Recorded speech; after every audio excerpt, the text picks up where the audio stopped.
रहीम। जैसा कि मैंने पहले बाकी क्लास को पता है कि एरिया ऑफ सर्कल बताया, एरिया ऑफ ट्राइंगल बताया, एरिया ऑफ रेक्टेंगल बताया, एरिया ऑफ स्क्वायर बताया। किस लिए? जियोमेट्री, जमीन की पैमाइश, ऐसी है। तो हम अक्सर, मैंने स्कूलों में देखा कि वो ज्योमेट्री वैसे ही खत्म कर देते हैं, वो कहते हैं इसके बगैर ही पेपर में ना ऑप्शन होती है, आप इसको छोड़ दें।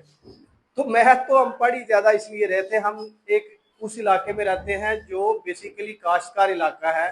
तो हमें अक्सर किसी से चारा खरीदना है, किसी से प्लॉट खरीदना है या कोई भी चीज खरीदनी है, तो हमें जमीन की पैमाइश करनी पड़ती है।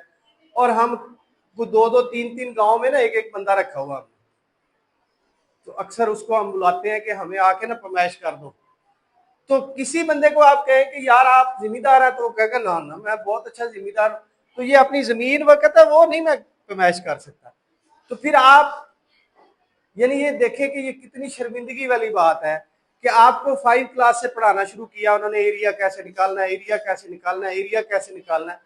तो आप आखिर तक हम देखते रहते हैं तो दूसरे लोगों की तरफ, और खुद कभी ये सोचा नहीं कि ये जो एरिया है इसी को तो हम रकबा या वो जो मरले कितने हैं, और वो मैं थोड़ा सा आज मरले के बारे में बताऊंगा। पहले मैंने आपको बताया था कि एक आपने प्लाट लिया है तो उसके स्क्वायर फीट में एरिया कैसे निकालते हैं, लेंथ इनटू वेड्थ करें तो वो एरिया निकल आता है। अब चूंकि हम ज्यादा पैमाइश करते हैं फुटों में, तो आप देखें कि जब अंग्रेज नहीं आया था तब भी मुगल जो थे वो जमीन की पैमाइश कैसे करते थे उस वक्त। जैसे मैंने आपको बाकी बातें बताई हैं कि जब किलो नहीं थे, पैसे नहीं थे, रुपए नहीं थे, तो लोग मसलन उन्होंने कुछ तो करना था। मसलन मिसाल के तौर पर वो कहते एक झोली में गंदम ले जाता हूं तो एक झोली मुझे बाजरा दे दो। तो चीजों से शुरू होते होते फिर उन्हें पता चला कि पैमाइश की जरूरत है। तो फिजिक्स आपको पैमाइशें बताती है। फिजिक्स इतनी जरूरी है कि अगर आपने कोई भी दुनिया का कारोबार करना है तो पैमाइश तो करनी पड़ेगी कि कितने का कितना रेट तभी निकलेगा। तो फिजिक्स आपको ये बताती है। तो इसका मतलब किताब अच्छा साथी तब है अगर वो आपको मालूमात दे। अगर आप सिर्फ उसका सवाल और जवाब, शॉर्ट और लॉन्ग और एमसीक्यूज याद कर रहे हैं और पास हो रहे हैं, और आखिर में आपको कोई बंदा पूछता है कि यार ये कैसे करना, तो आप कहें इसका तो मुझे पता नहीं, तो फिर कोई मानेगा आप पढ़े लिखे हैं? वो कहेगा पता नहीं किधर से उठ के आ गया, पढ़े शिढ़े तो है कोई नहीं। तो आप देखें मुगलिया दौर में ये सादा सा काम उन्होंने किया। जैसे मैंने आपको मुख्तलिफ तरीकों से बताया था कि शेर कैसे बना, किलो कैसे बना, किलो क्या होता है। इसी तरह उन्होंने सीधा सा एक तरीका बताया कि ये एक कदम है और ये दूसरा कदम, तो इसको एक करम कहते हैं, अक्सर पंजाबी में करू भी कह लेते। तो ये 2 कदम जो थे, 2 कदम, इसको उन्होंने एक करम कह दिया। अगर मैं 2 कदम इस तरफ चलता हूं है और ये दूसरा कदम, तो इसको एक करम कहते हैं, अक्सर पंजाबी में करू भी कह लेते। तो ये 2 कदम जो थे, 2 कदम, इसको उन्होंने एक करम कह दिया।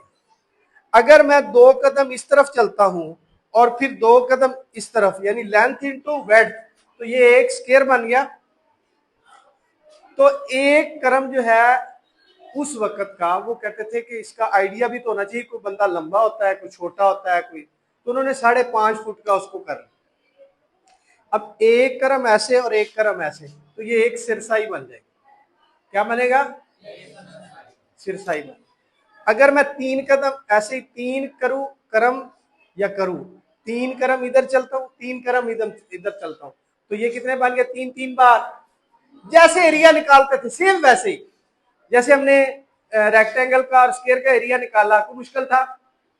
वो फुट में निकाल रहे थे। तो ये करम से, ये एक करम हमने 2 कदमों को कहा, तो 3 करम कितने हो जाएंगे? 6 कदम। तो हमने एक स्टैंडर्ड भी बनाना था ना, लंबा बंदा जो है उसके कदम बड़े होंगे, जो छोटा है उसके छोटे होंगे, तो हमने उसको 5.5 फुट कर लिया, एज्यूम कर लिया कि ये क्या है, 2 कदम जो है। आहिस्ता आहिस्ता उसको प्यूरिफाई, जब स्टार्ट में हुआ था तब तो वो 2 कदम की बात थी, करम एक ऐसी होती थी।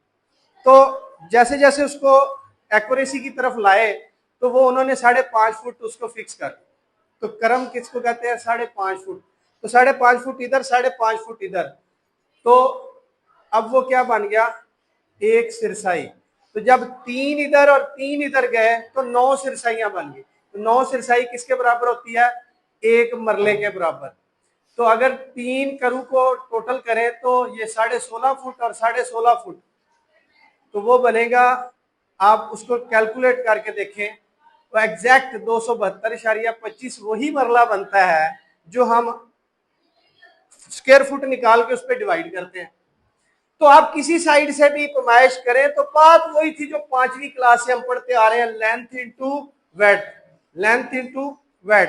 अब उसके मुख्तलिफ तरीके थे कि उसको हमने क्रम से पैमाइश करना है, यार्ड से, गजों से करना है, मीटरों से करना है, फुटों से करना है। तो एक दफा जब एरिया आ जाएगा फिर जिसमें मर्जी कन्वर्ट कर लें, तो मुश्किल ही कोई नहीं है। मेरी बात समझ आ गई? बहुत शुक्रिया।